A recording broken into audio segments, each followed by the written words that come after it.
Hi folks, Dave here. So in this video today I have a Ryobi RM480E riding lawn tractor. Let me go ahead and show you that. And this tractor has had a number of issues. I got it for a fairly cheap price, but I had to work on it and repair it. Thank God I was able to narrow down and troubleshoot the cause of the problems and get it working.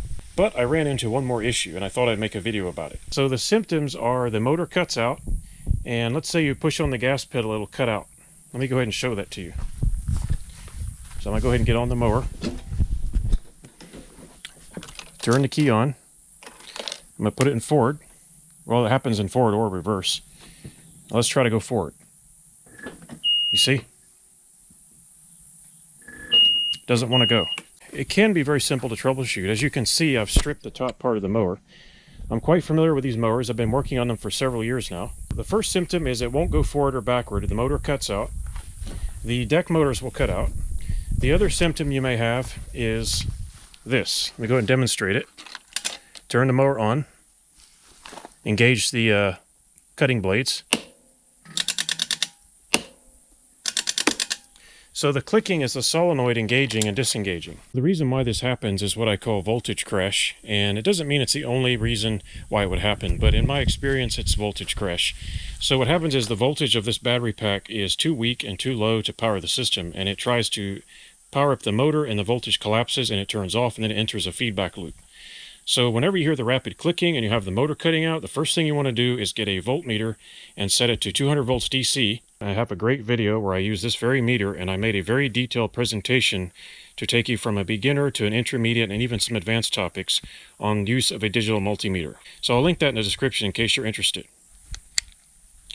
Okay, and now what I'm going to do is I'm going to connect that meter to the main positive and negative of the 48 volt battery bank. Okay, I've tapped into the main positive and negative of the battery bank, and right now I'm getting 51.6 volts. Now this mower has been on the charger all night, so it's not depleted and it should be full. But let's watch this voltage and let's see what happens when I try to power on the mower. So first I'm going to turn on the key and observe the voltage. There you go, voltage crash, 48 volts. This thing is dead as a doornail, and I just charged the batteries.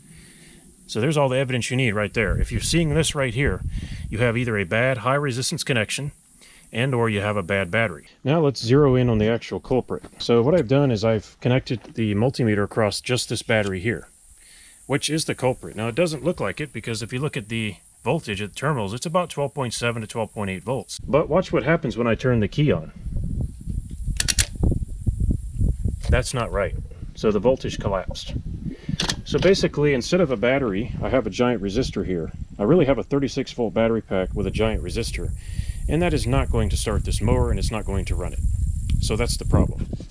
The solution is to replace the battery, and probably to replace all four of them, since they're probably used and they probably have a lot of wear and tear on them already. Another option is you can replace this battery with a single 48 volts lithium iron phosphate battery, and it will last you for many, many years to come if you treat it correctly.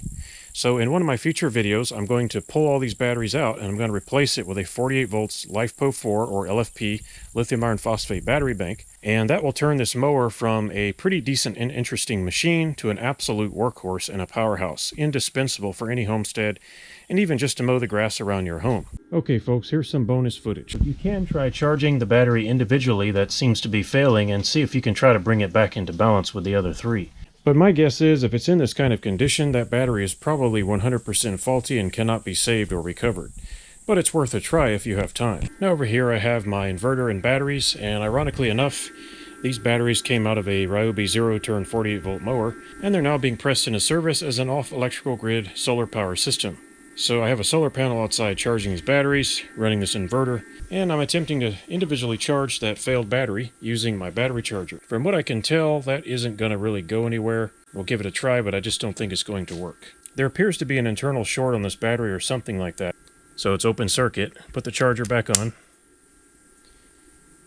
And 15 volts instantly. Not possible if the battery was working correctly. And when the charger turns off, it drops back down again. 3 of these batteries are actually really good. The other one, not so much. So these 3 here are going to get recycled and put into my off-electrical grid solar power system. That kind of work is much easier on them, and I can retire them from this mower. Folks, I hope you liked this video. If you did, please leave it a thumbs up. subscribe, and leave me a comment if you have time. Thanks for watching, and I hope to see you next time.